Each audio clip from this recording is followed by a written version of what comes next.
Hello, thank you for watching my channel today. My name's Sarah and my channel is called Your Tree Shelf. Today I'm back with another TBR video. I enjoyed making a TBR last month and I had 10 books on my TBR last month and I read 6 of them, so I think that's pretty good going. I am viewing this as the phrase a pile of possibility, so I'm not putting pressure on myself to read all of the books. I've picked another 10, but it would just be nice to pick from the books that I fancy reading. So I'm just going to let you know what the plans are, and as per the comments in my last video, as Alice said, the book police are not going to come and get me if I don't stick to my TBR. So anyway, I'm going to just tell you what my reading plans are for the month of April. So the first book I've already started because it's one that is due back to the library in 6 days and I can't renew it because it's on hold.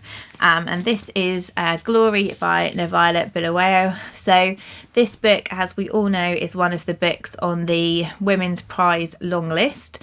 And I only started it last night, so I am only 17 pages in and it's a 400-page book, so I've got I've got 6 more days to finish this book.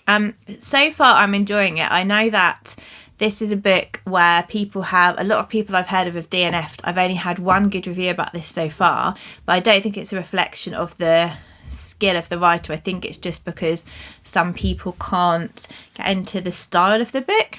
So this book is basically all the characters are all animals, so in the kind of like an Animal Farm. I know there's been comparisons to Animal Farm, but I equally don't want to before reading this say, oh, this is like Animal Farm, because the similarity may be no further.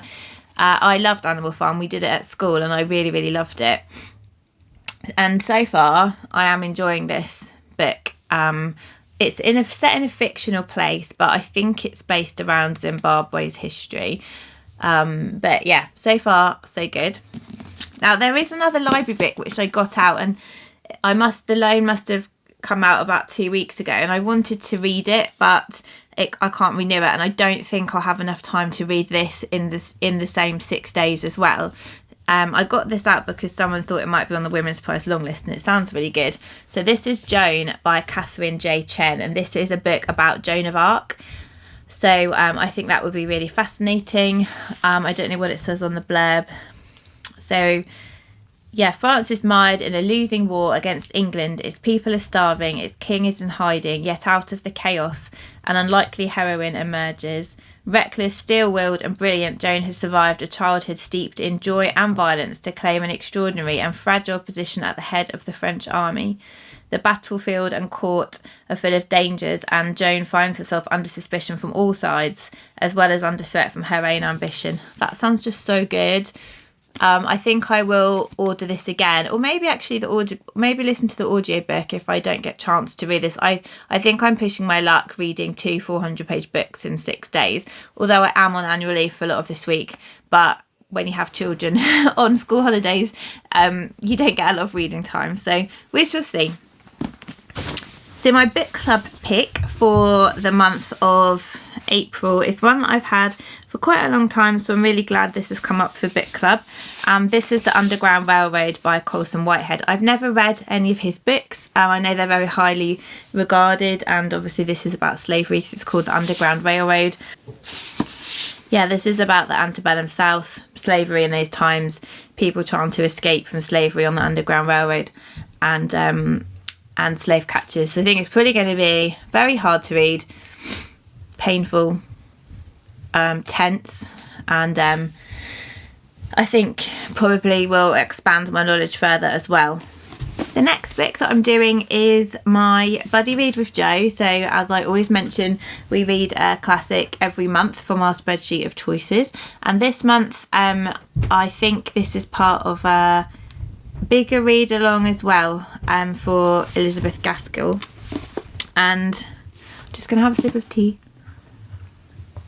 I've never read Elizabeth Gaskell before, but we're reading North and South, and I'm looking forward to this one because I know Elizabeth Gaskell is a writer, a Victorian writer, who is very well thought of.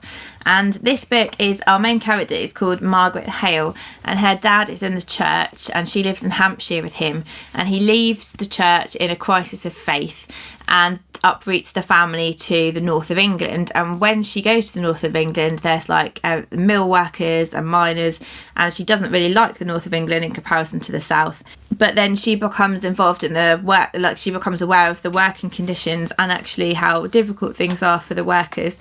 I think she has a relationship, or wants to have a relationship, with the mill owner, but then they very much disagree about the treatment of the workers. And I think she becomes sort of involved in social justice causes, and obviously because he owns the mill, he's probably got other ideas. So it sounds like it's going to be really interesting and informative, as well as hopefully a good story. So they're the two that I'm committed to this month. And then, so that's 4 books. Then I wanted to pick one off my Kindle, and I decided to go for Trespasses by Louise. Forgotten her surname. I can't remember her surname. I'll put a picture and then it will be there. I'm sorry that I can't think of her surname off the top of my head. I know this is another book which is listed for the Women's Prize. This is a book set in the Troubles in Northern Ireland, and I do really like books set in that time period. I heard it compared to Milkman, and I loved Milkman by Anna Burns, and I've heard that it's quite slow paced until the last small section when it sort of ramps up. So if I'm not enjoying it, I won't carry on, but I'm hopeful that I will like it, because I do really like Irish books, and or Northern Ireland in this case, and I do find that period of time interesting. So the next few, so I've got 2 library books here. One I have renewed 9 times, guys, which is really bad, and I've got no excuse why I haven't read it, because I do really want to read it. So this is a sequel, but I think it could probably be read as a standalone, and this is called Read with Pride by Lucy Powrie. This is the second in their Paper and Heart Society series. So basically, book 1 I read while I was on holiday in Cornwall last year, and I really loved it. It was so uplifting and just such a feel-good book.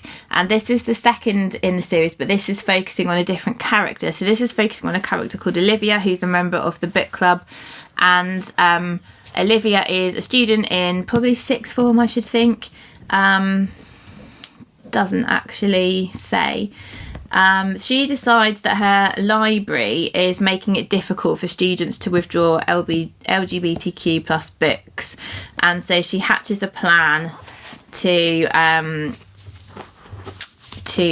makes a club called Read with Pride, which is hatching a plan to try and spread the LGBTQ love and obviously get rid of the restrictions on the books coming out of the library. So that one sounds great. The first one, it's very much about a group of people who don't sort of fit in, so to speak, at school, who are forming this like really close bond and friendship through the book club that they form in the first book. And so I'm sure this one will be just as lovely to read. And the last one took me like 2 days or something, because I just breezed through it. So yes, that one I would like to read. The next one's carried over from last month, which is Elena Knows by Claudia Pinero, translated by Frances Riddle. As we said last month, this is about a woman called Rita, whose body is found hanging in a church, and her mum Elena is sure that she didn't kill herself and tries to investigate it herself, and it's set over the course of a single day. The other 2 books that I chose were ones that I chose because I bought them this year, and I just sort of had a look through the books I bought this year and fancied trying these 2. The first one is Gilead by Marilynne Robinson, and I just love the cover. Look at that cover, it's so nice. So this is set in 1956, towards the end of Reverend John Ames's life, and he begins a letter to his young son, where it says, "I told you last night that I might be gone some time. You reached up and put your fingers on my lips and gave me that look I never in my life saw on any other face besides your mother's. It's a kind of furious pride, very passionate and stern. I'm always a little surprised to find my eyebrows unsinged after I've suffered one of those licks. I will miss them." That's all it says on the back. don't really want to know more yet. And this is the first in a 4-part series. I have the first and the last part, but not the middle two. And then the final one that I've got before I pick one out of my TBR jar is Crying in Mart by Michelle Zauner. This is a memoir, and it's about Michelle getting to grips with the death of her mum. Her mum is I think her mum is South Korean and Michelle is Korean American, and I think there's a lot of food writing in this book as well. I think there's a lot of sort of talk about memories through the different food, like this different Korean food that they cooked and ate together. And I really love when food is incorporated into books. I've also got some memoirs as reading goals that I want to tick off my list as well. So this will count as a memoir. And I really still love the cover of this book as well. So they're the books that I have chosen. I haven't done any audibles on here, so it could be that I choose one of these in audio format. I haven't decided whether I'm going to read Barnaby Rudge, which is the Dickens book on audio. Well, the Dickens book for April and May is Barnaby Rudge. I might get it on Audible. I might read it because you can probably get it for free on Kindle. I'm not really sure yet. I'm just not going to put pressure on myself with that one, so I don't know. But there's no pressure to start it straight away because it's for April and May anyhow. So I'm just going to do my TBR jar pick at the same time. I have my faithful jelly beans jar here. So let's have a look what comes out of the TBR jar this month.